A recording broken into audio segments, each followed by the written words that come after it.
السلام علیکم ورحمۃ اللہ وبرکاتہ۔ ایک مرتبہ ایک شخص نے اپنے مسجد کے امام کو کھانے پر دعوت دی۔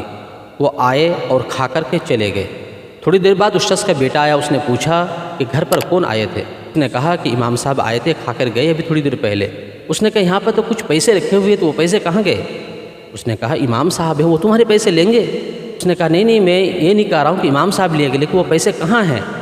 ذرا آپ امام صاحب سے ایک مرتبہ پوچھ لیں۔ اس نے کہا یار امام صاحب ہیں، وہ تمہاری چوری کریں گے؟ وہ امام صاحب ہیں، وہ ایسے تھوڑا ہے۔ بیٹا نے کہا آپ ایک مرتبہ پوچھ تو لیں، ہو سکتا ہے وہ کہیں پر رکھے ہوں۔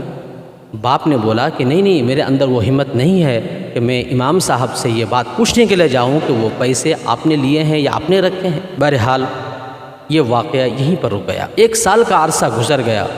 پھر اس شخص نے امام صاحب کو کھانے پر دوبارہ اپنے گھر پر دعوت دی۔ امام صاحب آئے تو یہ لڑکا واقعہ کو نہیں بھولا تھا، کیونکہ یہ بچہ ہوتا ہے۔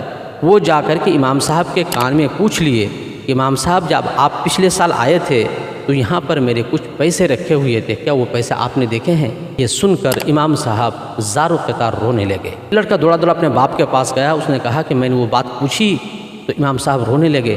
باپ دوڑے آئے، اس نے معذرت کرنے لگے کہ آپ مجھے معاف کر دیں، بچہ ہے، بول دیا ہے، آپ پر مجھے کوئی شک نہیں ہے۔ امام صاحب بولے کہ نہیں، میں اس بات پر نہیں رو رہا ہوں، بلکہ یہ سامنے الماری ہے، اس الماری کو کھولیے اور قرآن کریم کو نکالیے۔ الماری کھولا گیا، قرآن کریم نکالا گیا۔ بولا کہ اسے کھولیے، قرآن کریم کو کھولیے۔ قرآن کریم کو کھولا گیا تو دیکھا کہ سارے پیسے قرآن کریم کے اندر رکھے ہوئے تھے۔ امام صاحب نے بولا کہ جب پچھلے سال آپ مجھے ڈرائنگ روم کے اندر بٹھا کر کے کھانا لینے کے لیے گئے تھے تو یہاں پر پیسے بکھرے پڑے ہوئے تھے، تو سارے پیسے اٹھا کر میں نے قرآن کریم کے اندر رکھ دیا تھا، اس وجہ سے کہ آپ جب قرآن کریم پڑھیں گے تو وہ پیسہ آپ کو دکھائی دے دیں گے، آپ وہ پیسے لے لیں گے۔ لیکن مجھے افسوس اس بات پہ ہے کہ 1 سال کا عرصہ گزر گیا لیکن اب تک آپ نے قرآن کریم کو کھول کر دیکھا تک نہیں۔ اس بات پہ رو رہا ہوں، اس بات پہ نہیں رو رہا ہوں کہ آپ نے مجھ سے سوال کیا یا آپ کا بچہ نے مجھ سے سوال کیا کہ وہ پیسے کہاں گئے۔ میں اس بات پہ رو رہا ہوں کہ 1 سال کا عرصہ گزر گیا لیکن آپ لوگوں کو کبھی بھی قرآن کریم کو کھولنے کی توفیق تک نہیں ہوئی۔ تو ذرا سچے دل سے بتائیے کہ آج ہمارا اور آپ کا حال بھی ایسا نہیں ہے؟ ہم قرآن کریم کی تلاوت کرتے ہیں، رمضان کے اندر ہمارا قرآن کریم کھلا تھا، ہو سکتا ہے کہ آئندہ رمضان کے اندر ہی دوبارہ ہمارا قرآن کریم کھلے، کیا ایسا نہیں ہے؟ حالانکہ اس قرآن کریم کے بارے میں اللہ رب العزت نے ابتدائی سورت کے اندر ارشاد فرمایا کہ ذالک الکتاب لا ریب فیہ، یہ وہ کتاب ہے جس کے اندر کوئی شک اور شبہ نہیں ہے، ھدی للمتقین، یہ متقیوں کی ہدایت کے لیے ہے، یہ متقیوں کے لیے ایک گائیڈ بک ہے۔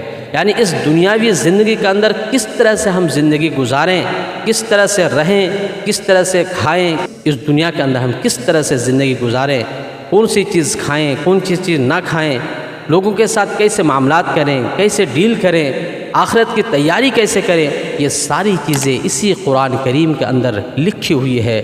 لیکن اگر ہم قرآن کریم کو نہیں پڑھیں گے تو آپ بتائیں کہ ہم اپنی زندگی کو کیسے درست کر سکتے ہیں، کیسے ہم اپنی زندگی کو اچھے طریقے سے چلا سکتے ہیں؟ مثال کے طور پر ایک شخص ہے، وہ جاپان کبھی گیا نہیں ہے اور جاپان وہ گھومنے کے لیے جاتا ہے۔ راستے میں اسے جاپان کے بارے میں اسے ایک گائیڈ بک دیا جاتا ہے اور اس بک کے اندر ساری چیزیں لکھی ہوئی ہوتی ہے کہ جاپان کے اندر کہاں پر گھومنے کی جگہ ہے، کہاں ہوٹل ہے، کہاں پر گاڑی لے سکتے ہیں، وہ ساری چیزیں اس گائیڈ بک کے اندر لکھا ہوا ہوتا ہے۔ وہ شخص اس گائیڈ بک کو نہ پڑھے اور اس کو بیگ کے اندر رکھ دے اور جب جاپان گھوم کر کے واپس آئے اور اس شخص سے کوئی پوچھے کہ جاپان کے اندر آپ کو گھومنے کوئی پریشانی تو نہیں ہوئی، وہ جواب دے کہ نہیں، مجھے بڑی پریشانی ہوئی، میں صحیح سے گھوم نہیں پایا، مجھے وہاں پہ زبان بھی سمجھ میں نہیں آ رہا تھا اور میں صحیح سے گھوم بھی نہیں پایا۔